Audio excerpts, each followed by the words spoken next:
Assalamualaikum warahmatullahi wabarakatuh. Alhamdulillah. Alhamdulillahirabbil alamin. Assalatu wassalamu ala rasulillahi ajmain. Amma ma'du wa ibadullah wa ittaqullah wa tahirin wal mujahidina wa talabu ilmi wa firatu ala kulli muslim. Insyaallah. Allahumma sholli wa sallim ala sayyidina Muhammad wa ala alihi wa alihi washabihi sayyidina Muhammad. Insyaallah. Para jemaah yang dirahmati Allah, para hadirin pemirsa yang menonton tayangan YouTube ini, video ini dalam channel Buya Pasaman Timur dalam makom Majelis Zikir Ma'rifatullah. Alhamdulillah pada saat ini, tayangan ini, dalam kesempatan ini saya akan berbagi pengetahuan lagi kita. Tidak henti-hentinya kita untuk belajar dan belajar dalam rangka meningkatkan iman dan takwa kita dan menghindari kesalahpahaman, apalagi menuju kekafiran sindik salah meyakini Allah. Disinilah perlu kita menguasai ilmu tauhid dan tasawuf yang tepat guna, yang hanya kata Buya Hamka masa ke masa dalam tasawuf. Insya Allah. Jadi pada kesempatan baik ini saya akan membicarakan tentang siapa sebetulnya yang bagaimana mengenal Allah yang sebenarnya. Nah, ini mungkin saya tidak akan mencari atau menggali yang terlalu dalam. Mungkin saya akan mengambil wawasan saja dulu. Karena ma'rifatullah itu banyak. Arti banyak begini. Ma'rifatullah itu pertama ada 4 syaratnya. Pertama, ma'rifatul izzatullah. Kita harus mengenal dulu apa itu zatnya Allah. Yang kedua adalah yaitu alif ya. Yang kedua adalah ma'rifatul sifatullah. Kita harus mengenal mana yang dikatakan sifat Allah. Ya, berarti zat dan sifat ini. Nah, yang ketiga ma'rifatul asmaullah. Mana yang dikatakan yang bisa dipanggil Allah itu. Gitu. Nah, yang terakhir itu adalah hak, ya, ma'rifatul qadratullah atau dalam kata af'alullah, yaitu mana yang dikatakan geraknya Allah. Jadi alif lam lam ha, ma'rifatul izzatullah, ma'rifatul sifatullah, ma'rifatul asmaullah, dan ma'rifatul af'alullah. Jadi ma'rifat itu banyak, insya Allah ma'rifatullah. Cara mengenal Allah itu banyak. Tapi pada saat ini saya hanya menghimbau dalam tingkat penyaksian. Siapa betulnya yang menyaksikan itu Allah. Dan dengan apa dia saksikan. Inilah ma'rifat syahadat. Dan saya akan membuat suatu wawasan. Tidak menggali potensi kodratnya. Nah, kenapa? Mungkin perlu pendekatan dan belajar. Ya. Nah, disinilah ada dalam qudsi Allah, awalul wajibin alal insani huwa maififatul illahi bistighni. Pertama-tama yang wajib bagi umat itu adalah mengenal aku dengan seyakin-yakinnya, kata Allah. Nah, di sini mungkin usuluddin yang akan dikaji. Yang kedua awaludin ma'rifatul. Awal agama itu mengenal Allah. Setelah yang dikaji itu maujud, nah dari situlah kita baru bisa mengenal. Tidak bisa dari awal. Nah, tapi sebelum mengenal Allah itu apa? Wa zikrullahi wa nani wa itul zikrul maut. Ingat dululah Allah itu dengan bisa mematikan dirimu. Arti mematikan diri itu tidak ada keinsananmu, kamu baru bisa ingat Allah. Jadi ini adalah pensaksian. Nah, sekarang saya akan berwawasan dan berbagi wawasan. Umpama dalam bentuk mengingat Allah.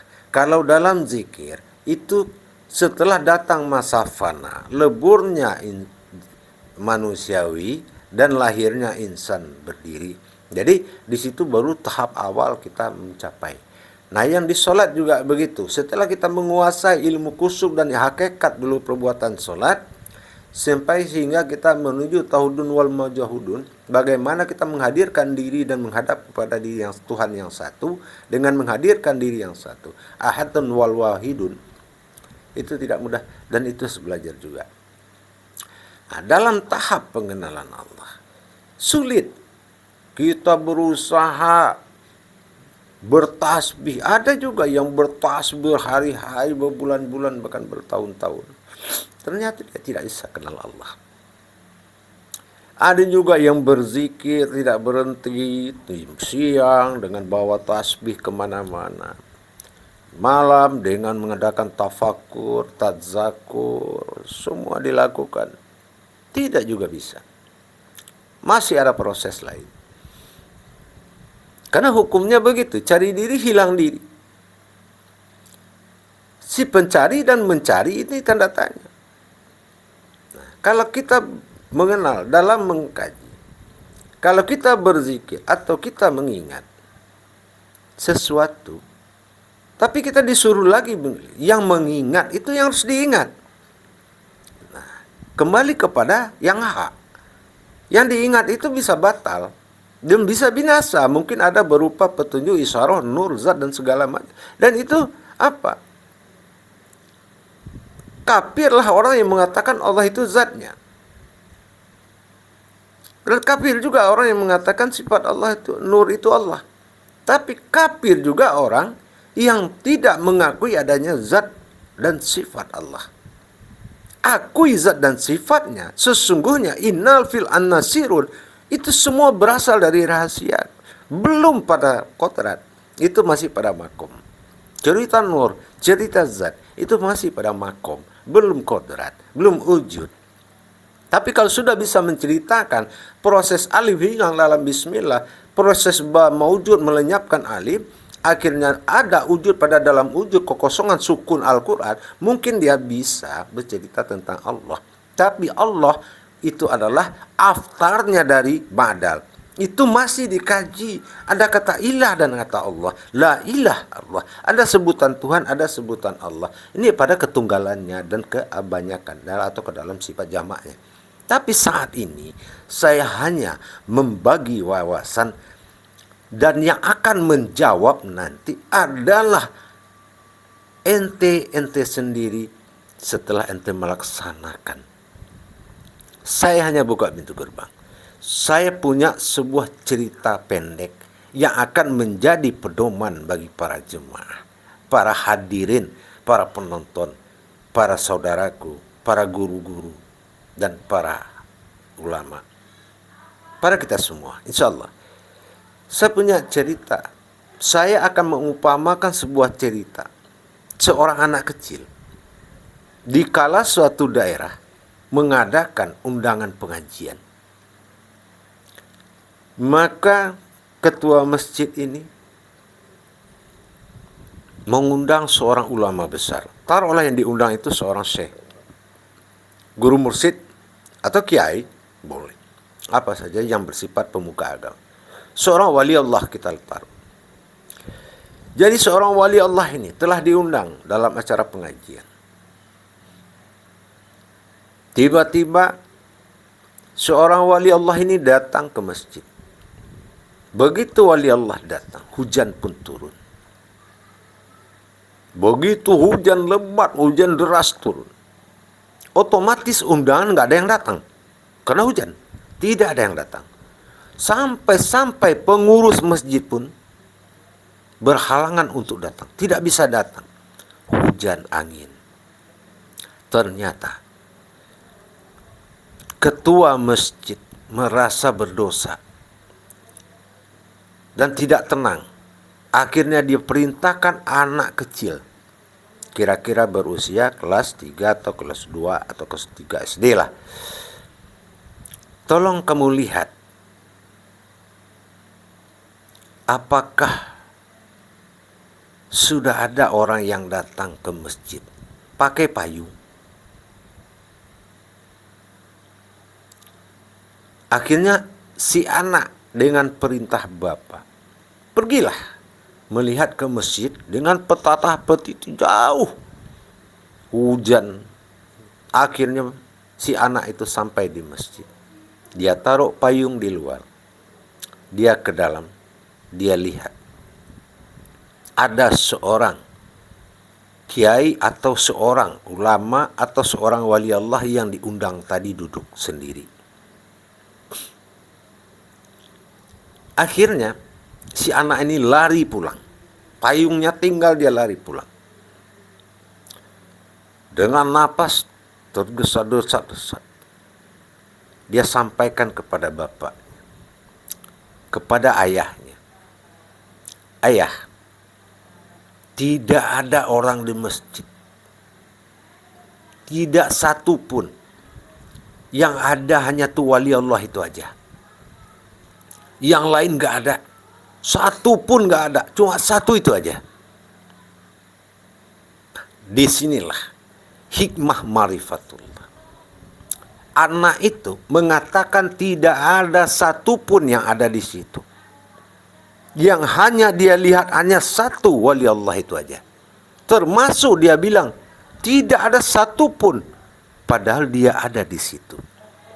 Dia sendiri melihat, dia menyaksikan, tapi dia katakan tidak ada lagi, karena dia tidak melihat dirinya lagi. Dia tidak melihat siapapun, melainkan menyaksikan dan melihat satu orang wali yang disuruh oleh ayahnya untuk dilihat.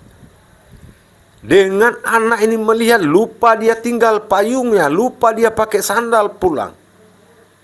Dan dia katakan tidak ada yang lain di situ, melainkan si wali Allah itu aja. Ma'rifatul alalna hujutan maujudun an-nasurun alal fildasin ainul basir. Tidak ada pandangan yang mampu, tidak ada pengakuan sebuah pandangan kalau dia pernah melihat Allah. Tidak ada pendengaran pernah dengar Allah. Semua tidak ada yang maujud dalam mata Allah. Seperti juga anak tadi datang menyaksikan wali Allah tanpa dia juga lupa dengan dirinya. Dia tidak bilang hanya saya sendiri yang melihat. Tidak. Dia hanya melihat satu orang wali Allah. Begitulah pensaksian yang tidak bersyarat, pensaksian yang tidak berwujud, tapi ada. Inilah diri yang bersaksi. Diri yang bersaksi yang menyaksikan adanya Allah di dalam dirinya. Begitulah ma'rifatullah. Tidak memiliki amalan dan tidak ada amalan yang mampu membuat kita kenal dengan Allah, dan tidak ada kekuatan yang mampu mengenal kita dengan Allah kecuali dalam pertolongan Allah itu sendiri. Karena anak itu dan si wali Allah ikhlas dilihat sama anak itu, maka anak itu dengan kekusukan pandangan, tanpa berpikir dirinya ada, tanpa berpikir siapapun di sekitar dia, tanpa berpikir apa yang dia pegang. Begitulah yang dikatakan diri yang bersaksi, yang menyaksikan pemilik diri tersebut. Maka daripada itu, ma'rifatullah bukanlah bisa dicapai dengan kekuatan amalan apapun, melainkan ikutilah jalan-jalan tauhid sehingga kita menyaksikan diri yang bersaksi, yaitu menyaksikan. Insya Allah inilah musyahadah yang harus kita pahami terus. Kita tidak mampu melihat, maka kita sampaikan kepada Allah di saat kita mau beribadah. Sebelum kita membaca usholi, sampaikanlah munajat. Ya Allah, sesungguhnya aku tidak mampu melihatmu ya Allah. Tapi aku yakin Engkau melihatku ya Allah. Tulus kita. Kenapa? Satu lembar rambut pun hadir di saat pensaksian Allah. Itulah kebatilan. Kita jangankan satu lembar rambut, satu hayalan, satu perumpamaan saja, untuk kita jadikan dasar untuk mengenal Allah, maka itulah kebatilan. Jadi para penonton, para hadirin yang dirahmati Allah, mudah-mudahan bisa menjadi pedoman di dalam menjalankan ibadah. Ingat, saya bukanlah berarti beda sesuatu wujud dengan Allah. Artinya keakuan Allah pada diri Itulah yang sebenarnya yang harus kita pertahankan. Selamat menjalankan ibadah dengan ilmunya. Sesungguhnya dasar utama agama adalah Allah. Barakallahu ya Karim, ya Rahman, ya Rahim. Mudah-mudahan kita dalam menjalankan perintah Allah dibekali ilmu, iman, dan takwa. Dengan kita selalu belajar dan selalu belajar. Besarkanlah Allah. Jangan mau jadi orang besar. Allah lah yang berhak membesarkan diri kita. Tapi setelah diri kita ada di dalam kebesarannya. Bukan besar di dalam adanya Allah, tapi ada di dalam kebesaran Allah. Barakallah ya Karim, ya Rahman, ya Rahim. Assalamualaikum warahmatullahi wabarakatuh.